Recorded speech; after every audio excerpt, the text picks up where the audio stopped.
सुनिए जी, हमारे पास न धन है न ठीक से खाने का साधन। सुबह कुछ खा ले तो शाम का पता नहीं, आखिर कब तक ऐसे चलेगा।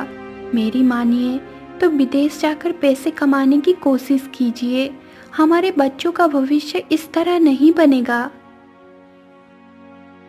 हाँ, कहती तो वैसे तुम सही हो, लेकिन फिर भी गांव छोड़कर जाना आसान नहीं है। सोचो ना, तुम्हारा और बच्चों का ख्याल कैसे रखूंगा। आप फिक्र मत कीजिए, मैं संभाल लूंगी।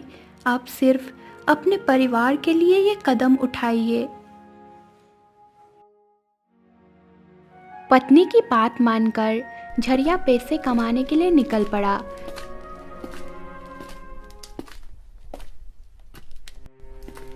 जंगलों से गुजरते हुए वो बहुत थक गया।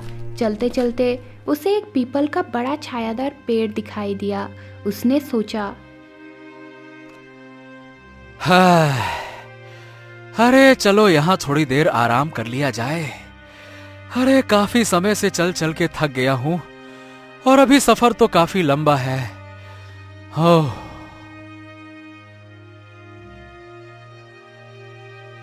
वो पेड़ के नीचे बैठ गया। तभी उसकी नजर एक बड़े अजगर पर पड़ी जो पेड़ पर चढ़ रहा था। झरिया उसे ध्यान से देखने लगा और सोचने लगा, अरे अरे अरे अरे, ये अजगर सांप इस पेड़ पर क्यों चढ़ रहा है? ये कहां जा रहा है? क्या करने वाला है ये पेड़ पर जाकर? तभी उसने देखा कि पेड़ के एक डाल पर सुया और सुगनी नाम का चिड़िया का घोंसला बनाया हुआ था, जिसमें उनके बच्चे रखे हुए थे। अजगर सांप को देखकर सुया और सुगनी के बच्चे डर के मारे चिल्लाने लगे। झरिया ये देखते ही समझ गया।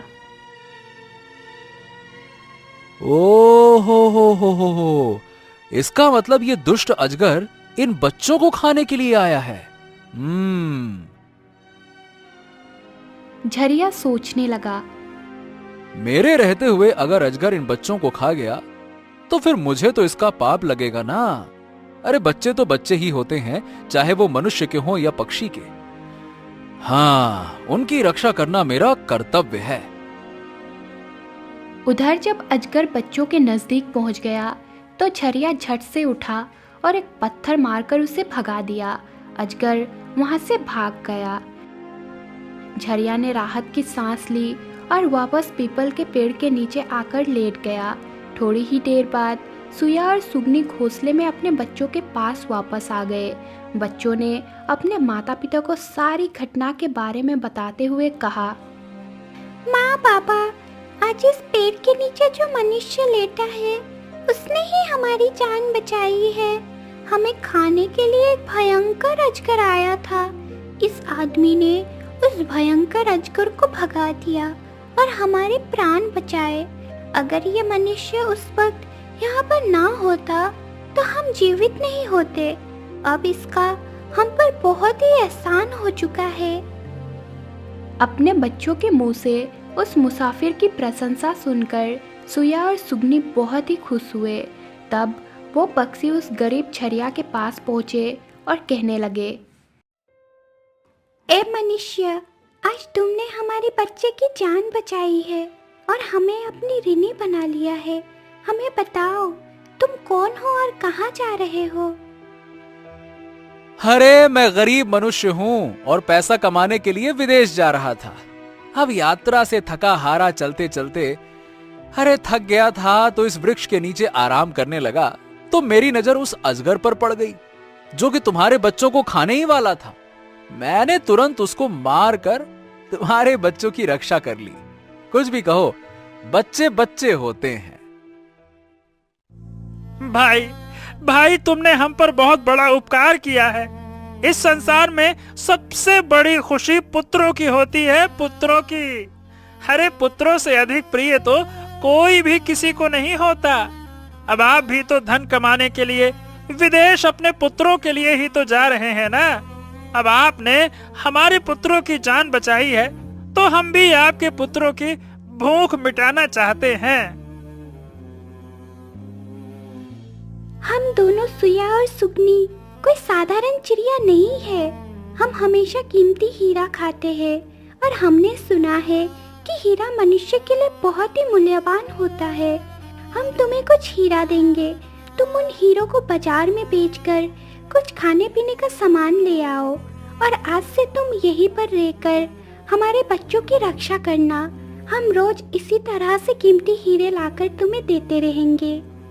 उन सुया और सुगनी की ये बात सुनकर झरिया बहुत ही खुश हो गया और सोचने लगा, हाँ ये बात तो है। अगर मुझे यहीं से धन की प्राप्ति हो जाएगी तो मैं कहीं बाहर क्यों जाऊंगा। हाँ। इसके बाद सुया और सुगनी ने झरिया को कुछ हीरे दिए, जिन्हें बाजार में बेचकर वो अपने लिए खाने पीने का सामान ले आया। उस पेड़ के नीचे झरिया ने एक घर बना लिया और फिर वहीं रहने लगा। अब वो उन चिड़ियों के बच्चे की देखभाल करने लगा। अब तो सुया और सुगनी बिल्कुल ही निश्चिंत हो गए थे, क्योंकि उन्हें अपने बच्चों की रक्षा करने वाला जो मिल गया था। वो निश्चिंत होकर भोजन ढूंढने के लिए जाते और झरिया का बहुत ही धन्यवाद करते, साथ ही कुछ हीरे भी उसे लाकर दिया करते थे। इसी तरह से सुया और सुगनी की सेवा करते हुए झरिया को 6 महीने बीत गए। इधर सुया और सुगनी के बच्चे भी बड़े हो गए थे। अब झरिया को अपने परिवार और अपने बच्चों की याद आने लगी।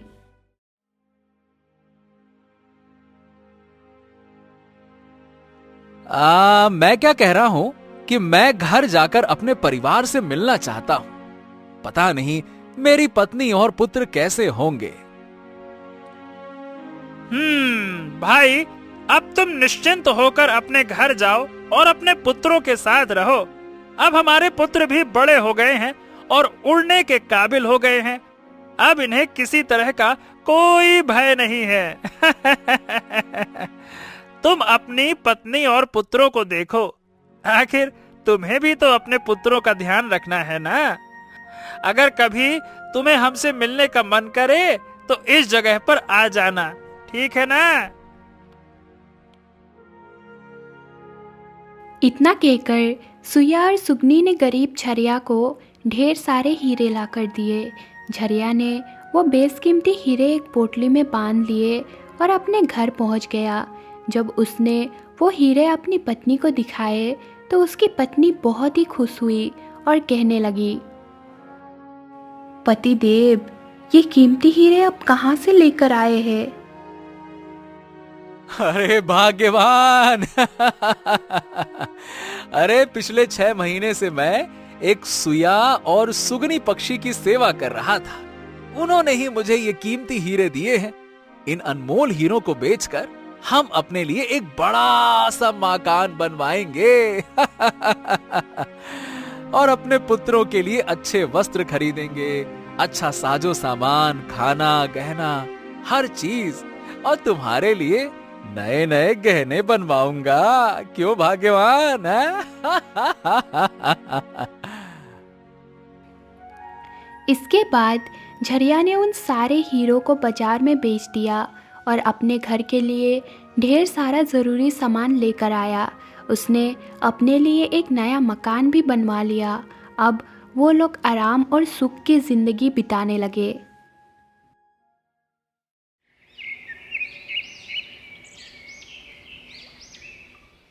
उस नगर में बहादुर सिंह नाम का एक राजा था। लड़ाई के दौरान उसकी एक आंख में चोट लग गई थी, जिसके कारण एक आंख से उसे दिखाई नहीं देता था। लेकिन बहादुर सिंह चाहता था कि उसकी इस आंख का इलाज किया जाए।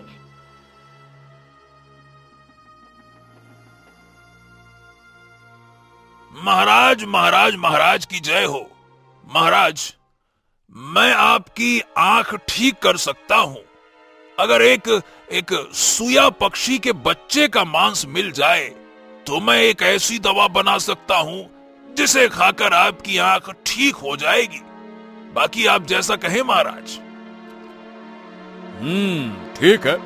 अगर ऐसी बात है तो मैं आज ही अपने पूरे गांव में घोषणा कर दूंगा। मंत्री जी, पूरे नगर में मुनादी करवा दीजिए कि जो कोई भी सुया नाम के पक्षी का बच्चा लाकर देगा उसे स्वर्ण मुद्राएं इनाम में दी जाएंगी।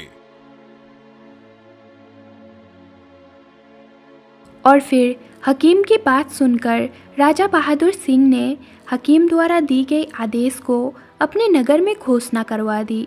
धीरे धीरे ये बात राजा बहादुर सिंह के पूरे नगर में फैल गई।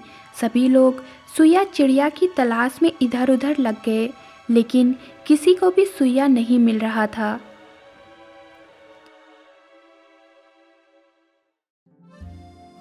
बहन, क्या तुम्हें पता है कि हमारे नगर के सम्राट ने सुइया पक्षी का बच्चा लाने का आदेश दिया है। सुइया पक्षी को लेकर आना कोई आसान बात नहीं है। जब छरिया की पत्नी यानी रूमा ने ये बात सुनी कि सुइया चिड़िया का बच्चा लाकर देने पर सम्राट स्वर्ण मुद्राएं इनाम में देंगे, तो रूमा कहने लगी, अरे बहनों, सुइया पक्षी को लाना कौन सी बड़ी बात है। मेरे पति तो 6 महीने सुइया और सुगनी की नौकरी करके आए हैं। वो एक नहीं बल्कि कई पक्षी लेकर आ सकते हैं। इतना कहने के बाद झरिया की पत्नी अपने घर चली गई। इधर आस पड़ोस की महिलाओं ने जब झरिया की पत्नी से झरिया की इतनी तारीफ सुनी, तो सभी महिलाओं ने घर जाकर ये बात अपने पतियों को बताई। धीरे धीरे ये बात पूरे नगर में फैल गई कि झरिया नाम का एक आदमी सुइया नाम की पक्षी को लेकर आ सकता है। होते होते ये खबर सम्राट के कानों तक भी पहुंच गई कि उनके राज्य में एक ऐसा मनुष्य है जो सुइया और सुगनी के पास 6 महीने नौकरी करके आया है। सम्राट ने तुरंत आदेश देकर झरिया को राज दरबार में बुलाया और उससे कहा, तो तुम तो सुइया और सुगनी के पास रहकर आए हो। मुझे एक पक्षी का बच्चा लाकर दे दो। इसके बदले में मैं तुम्हें मुंह मांगा इनाम दूंगा। बोलो। सम्राट, मुझे क्षमा करें। आप चाहे तो मेरे प्राण ले लीजिए, परंतु मैं आपको सुइया का बच्चा लाकर नहीं दे सकता। मैंने तो उन बच्चों की जान बचाई है। भला एक रक्षक भक्षक कैसे बन सकता है? ये पाप मुझसे नहीं हो पाएगा महाराज, क्षमा करें। अच्छा, तो क्या तुम मेरी बात को ठुकरा सकते हो? हैं? बोलो। आखिरी बार कह रहा हूं, अगर तुमने मेरी बात नहीं मानी तो मैं तुम्हारी पत्नी और पुत्रों का सर कटवा दूंगा। बोलो। क्या? यदि मैं सुइया का बच्चा लाकर ना दूं तो सम्राट मेरी पत्नी और मेरे पुत्रों की जान ले लेंगे, उन्हें जान से मार देंगे, सर कलम कर देंगे। हे भगवान, अब मैं क्या करूं? हाँ, अब तो कुछ भी हो जाए, मुझे सुइया का बच्चा लाकर महाराज को देना ही होगा। ये सोचकर जब वो अपने घर आया तो अपनी पत्नी रूमा से लड़ने लगा। अरे भाग्यवान, ये तुमने क्या कर दिया है? तुम्हें बिल्कुल भी अकल नहीं है क्या? अब मैं कहां जाऊं और क्या करूं? ये बातें तुमने पड़ोस की महिलाओं को बता दी और तभी धीरे धीरे ये बात सम्राट बहादुर सिंह तक पहुंच गई। सुइया और सुगनी ने हमें खाने के लिए भोजन दिया है, रहने के लिए मकान दिया, पहनने के लिए अच्छे कपड़े दिए। अरे भला मैं उनके साथ गद्दारी कैसे कर सकता हूं? अरे तुमने ये बात आस पड़ोस की महिलाओं को बताकर बहुत बड़ी भूल कर दी है। तुम्हारे पेट में कोई बात पचती नहीं है क्या? है? अरे तुम्हें अपने घर की बातें किसी दूसरों के साथ नहीं करनी चाहिए थी। क्या जरूरत थी वहां बहादुरी बताने की कि मेरा पति ऐसा है, मेरा पति वैसा है? अरे हमारे घर की कमाई कितनी है, हमारी कमाई का क्या साधन है, ये कभी भी दूसरों को नहीं बताना चाहिए। किसी ने बिल्कुल सच ही कहा है, महिला के पेट में कोई बात नहीं पचती है। अरे तुम्हारी ये गलती आज हमारे परिवार के लिए मौत का कारण बन चुकी है। तुम समझ रही हो मैं क्या बोल रहा हूं? यदि तुमने ये बात छुपा ली होती तो आज हम बिना किसी डर के आराम से जिंदगी बिता रहे होते। अब तो मुझे महाराज की आज्ञा को पूरा करते हुए सुइया का बच्चा सम्राट को लाकर देना पड़ेगा। अरे रे रे रे रे, मुझे तो सोचकर ही डर लगता है। ऐसा करने से मैं पापी कहलाऊंगा।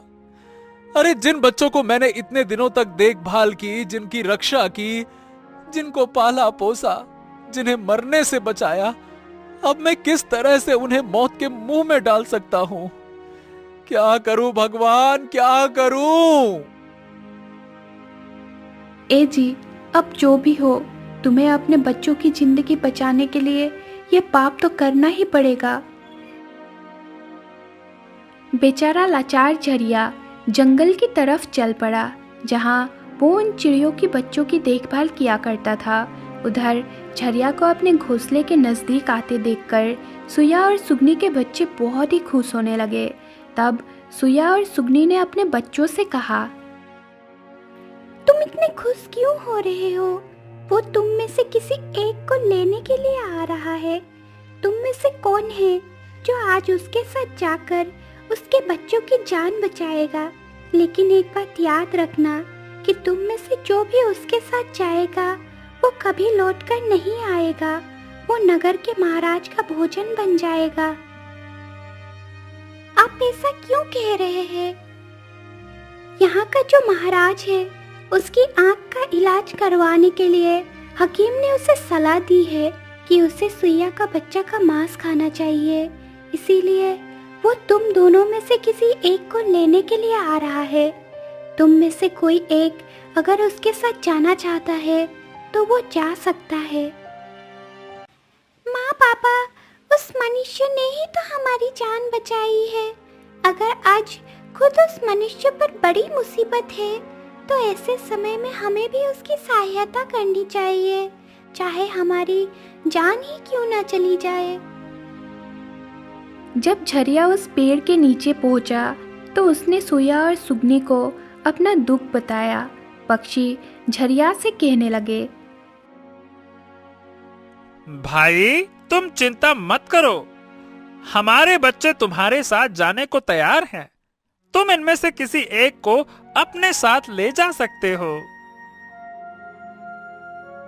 झरिया ने उनमें से एक सुइया के बच्चे को उठा लिया और वापस महल की तरफ लौट गया। सुइया के उस बच्चे को झरिया ने महाराज को दे दिया। सम्राट ने पक्षी को पिंजरे में बंद करवाया और अपने नौकर से कह दिया, सुनो, कल सुबह मैं इस पक्षी का नाश्ता करूंगा। दास ने वो पिंजरा ले जाकर महल में रख दिया। अब क्या हुआ कि महाराज के पुत्र युवराज हरि सिंह, जो पशु पक्षियों से बेहद प्रेम करता था, महल में घूमते हुए पिंजरे में बंद सुंदर चिड़िया के पास पहुंचा और सोचने लगा, वाह वाह वाह वाह, यह कितनी सुंदर चिड़िया है। वाह वाह वाह, यह पिंजरा इसके लिए बिल्कुल भी ठीक नहीं है। ऐसा करता हूं कि मैं इसे आजाद कर देता हूं। हाँ। ये सोचकर युवराज ने पक्षी का पिंजरा खोल दिया। जैसे ही पिंजरा खुला, चिड़िया का बच्चा आकाश में उड़ गया। जब ये बात महाराज तक पहुंची कि युवराज ने सुइया के बच्चे को छोड़ दिया है और अब उसकी आंख का इलाज करना बड़ा ही मुश्किल है, तो ये सुनकर महाराज को बहुत गुस्सा आया। महाराज ने तुरंत युवराज को अपने पास बुलाया और क्रोध में कहा, अरे नादान लड़के, तूने उस चिड़िया के बच्चे को क्यों आजाद कर दिया? किसने कहा था वो पिंजरा खोलने के लिए? किससे पूछ के तूने वो पिंजरा खोला? बोल। अब पिताजी, मैं तो बस उसके साथ खेलना चाहता था। अपने पुत्र की बात सुनकर राजा को इतना गुस्सा आया कि उसने अपने बेटे को देश निकाले की सजा दे दी। इधर वो सुइया का बच्चा उड़कर अपने माता पिता के पास पहुंच गया। उसने सारी बात सुइया और सुगनी को बता दी। और इस तरह से मुझे महाराज के पुत्र ने आजाद किया है। महाराज के पुत्र ने तुम्हें आजाद तो करवा दिया, लेकिन वो खुद संकट में फंस गया है। उसके दुष्ट पिता ने उसे नगर से बाहर निकाल दिया है। उसके जीवन की जिम्मेदारी अब तुम्हारे ऊपर है। तुम जाओ और जाकर उसकी सहायता करो। सुइया का बच्चा युवराज की सहायता करने के लिए उसके पास पहुंच गया। युवराज ने जब देखा तो समझ गया। हाँ, ये तो वही पक्षी है जिसे मैंने पिंजरे से आजाद करवाया था। अरे ओ पक्षी, तुम्हारी वजह से मेरे बाप ने मुझे नगर से निकाल दिया। अब तुम ही बताओ, मैं क्या करूं? तुम चिंता मत करो, तुमने मेरी जान बचाई थी, इसीलिए मैं तुम्हारी सहायता के लिए आई हूँ। अब दुख और सुख में मैं तुम्हारे साथ ही रहूंगी। हाँ ठीक है, ठीक है। अब मेरे पास एक सच्चा मित्र है, चाहे चिड़िया के रूप में ही सही, पर कम से कम मैं अकेला तो नहीं हूँ। तुम्हारा साथ मेरे लिए बहुत बड़ी बात है। तुम चिंता मत करो, अब मैं तुम्हारे साथ हूँ हर सुख दुख में। चलो इस जगह से आगे बढ़ते हैं, शायद नई जगह हमें नई उम्मीद दे।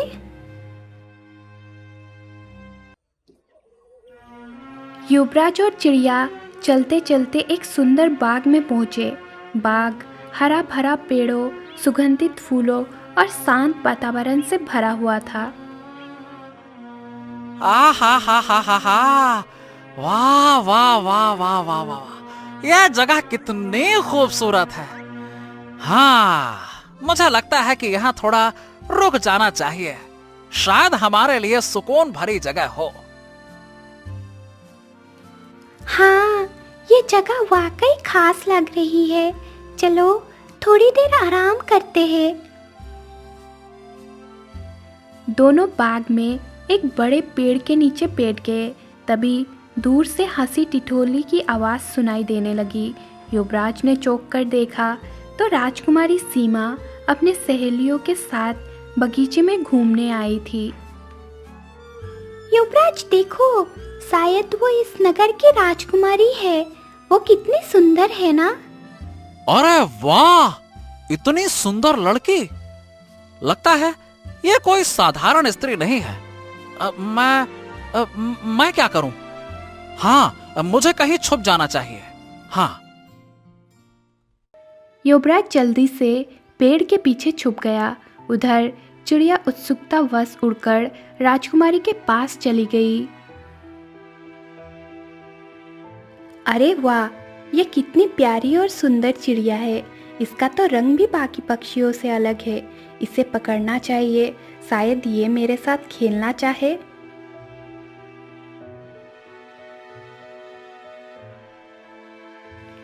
राजकुमारी, मुझे इतनी आसानी से पकड़ पाना मुश्किल है। मैं तुम्हारे साथ खेल सकती हूँ, लेकिन मैं स्वतंत्र हूँ।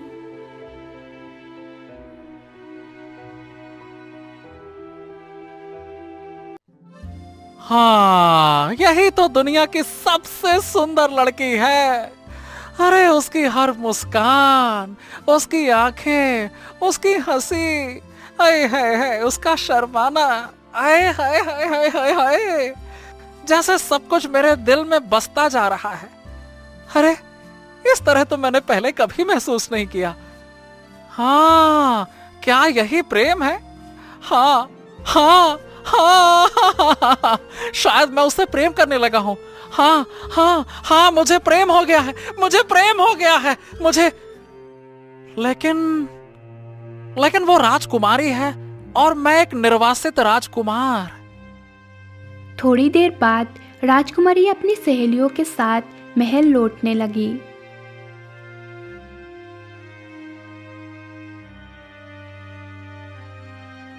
तो तुमने काफी देर तक पेड़ के पीछे से उसे देखा, क्या बात है?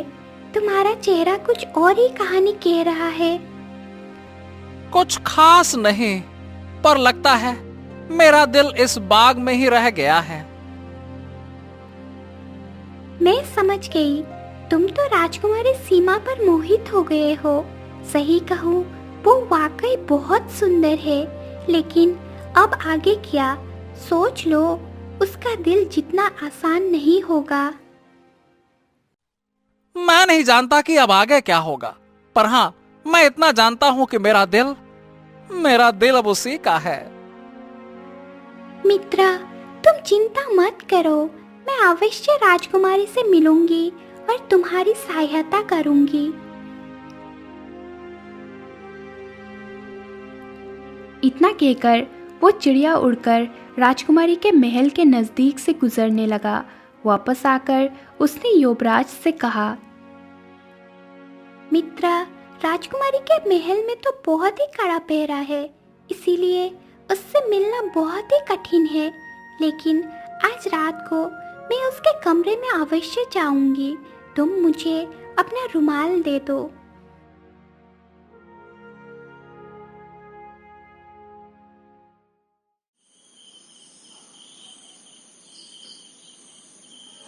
रात के समय वो चिड़िया उड़कर खिड़की के रास्ते राजकुमारी के कमरे में जा पहुंची।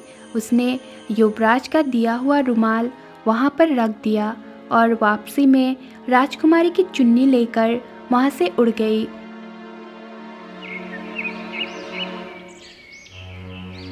सुबह जब राजकुमारी की नींद खुली तो उसने देखा कि उसके कमरे में एक लड़के का रुमाल पड़ा था और उसकी खुद की चुन्नी वहां से गायब थी।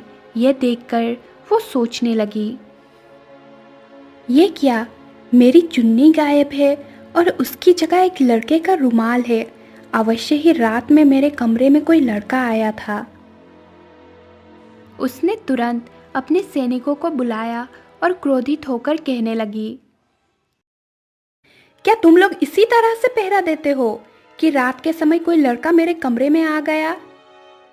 इसके बाद राजकुमारी के कमरे का पहरा और भी कड़ा कर दिया गया। फिर एक रात वो चिड़िया उड़कर राजकुमारी के कमरे में आई और युवराज का लिखा हुआ प्रेम पत्र छोड़कर आ गई। सुबह जब राजकुमारी ने वो पत्र पढ़ा तो उसमें लिखा था, प्रिय राजकुमारी, जब से मैंने तुम्हें देखा है मैं तुमसे प्रेम करने लगा हूं। अब मैं तुम्हारे बिना जीवित नहीं रह सकता। अगर तुम मुझसे मिलना चाहती हो तो आज दोपहर के समय बाग में आ जाना। राजकुमारी ने जब वो पत्र पढ़ा तो उसका मन में भी इच्छा हुई कि वो युवराज से अवश्य मिले। दोपहर के समय वो अकेले बगीचे में पहुंची। उस समय वहां पर उसे कोई नहीं दिखाई दिया, केवल वो चिड़िया ही इधर उधर उड़ रही थी। चिड़िया ने जब देखा कि राजकुमारी आ गई है तो वो युवराज को लेकर उसके सामने आ गई। युवराज को देखकर राजकुमारी कहने लगी, अच्छा, तो तुम हो वो बहादुर आदमी जो इतना कड़ा पहरा होने के बावजूद भी मेरे कमरे में अपना प्रेम पत्र छोड़ गया था। युवराज इतना सुंदर था कि राजकुमारी भी उस पर मोहित हो गई और वो दोनों एक दूसरे से प्रेम करने लगे। तब युवराज ने अपनी सारी सच्चाई उसे बता दी। ये सच्चाई जानने के बाद मेरे पिता मेरी शादी तुमसे नहीं करेंगे, इसीलिए हमें भागकर शादी करनी होगी। युवराज इस बात के लिए तैयार हो गया। फिर अगले दिन वो दोनों उस चिड़िया के साथ राज्य छोड़कर चले गए। चलते चलते वो दूर एक जंगल में जा पहुँचे, जहाँ उन्होंने एक झोपड़ी बनाई और वहीं रहने लगे। उनका जीवन बड़े प्रेम से बीत रहा था।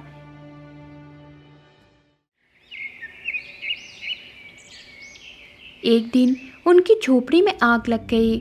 उस आग में वो दोनों तो बच गए, लेकिन चिड़िया का एक पंख जल गया। अब तुम दोनों को अपने पिता बहादुर सिंह के महल में लौट जाना चाहिए। मुझे लगता है इतने समय बीत जाने के बाद अब उन्हें भी तुम्हारी याद आती होगी।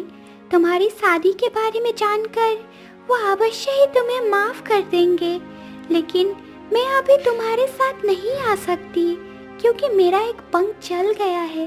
मुझे यहीं पर रहकर अपने पंख के दोबारा उगने का इंतजार करना होगा।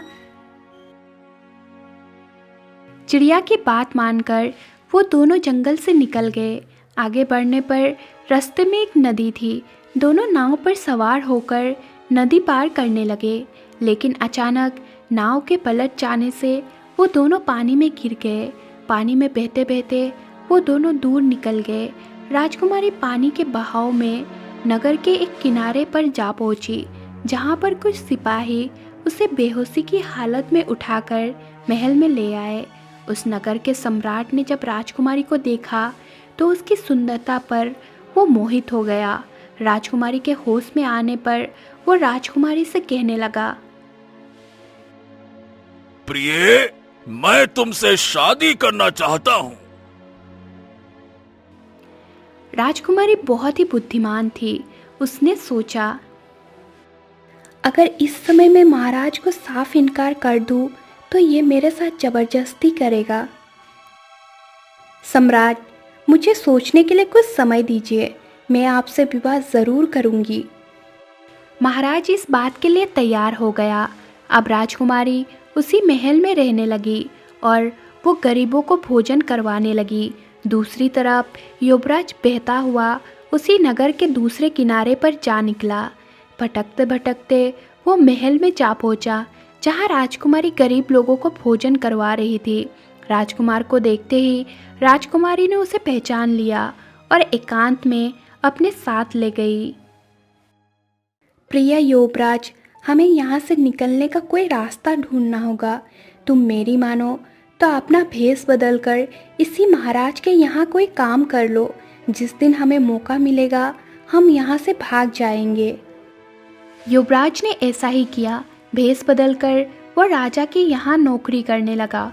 एक दिन जब राजकुमारी चिड़ियों को दाना डाल रहे थे, तभी वो चिड़िया भी वहाँ उड़ते हुए आ गई।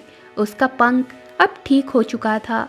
उसने राजकुमारी को पहचान लिया और उसके पास जाकर हालचाल पूछा। आप कैसी है? इतने समय में आपको ढूंढ नहीं पाई। तब राजकुमारी ने उसे पूरी घटना बता दी। आप चिंता ना करें, मैं आ गई हूँ।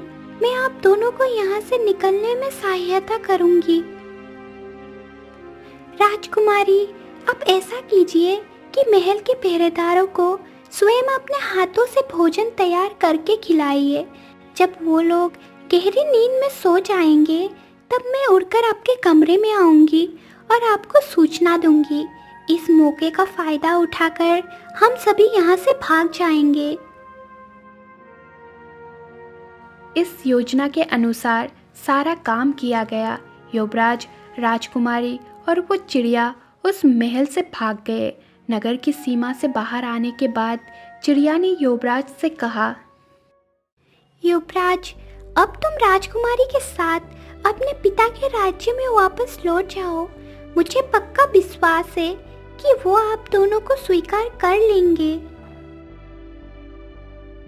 चिड़िया की बात मानकर जब युवराज अपने पिता के सामने गया, तो इतने समय बाद अपने बेटे को देखकर सम्राट की आंखों में आंसू आ गए। उन्हें अपने किए पर बहुत पछतावा हो रहा था। जब उन्होंने अपने पुत्रवधू को देखा तो और भी प्रसन्न हुए। पिताजी, जिस चिड़िया को आप खाना चाहते थे और जिसे आजाद करने के कारण मुझे देश निकाला दिया गया था, उसी चिड़िया ने मेरी सहायता की है। उसी की वजह से आज मैं जीवित हूँ। उसी ने मेरी जान बचाई और मुझे यहाँ तक लेकर आई है। युवराज की ये बात सुनकर बहादुर सिंह ने उस सुइया पक्षी का बहुत ही धन्यवाद किया।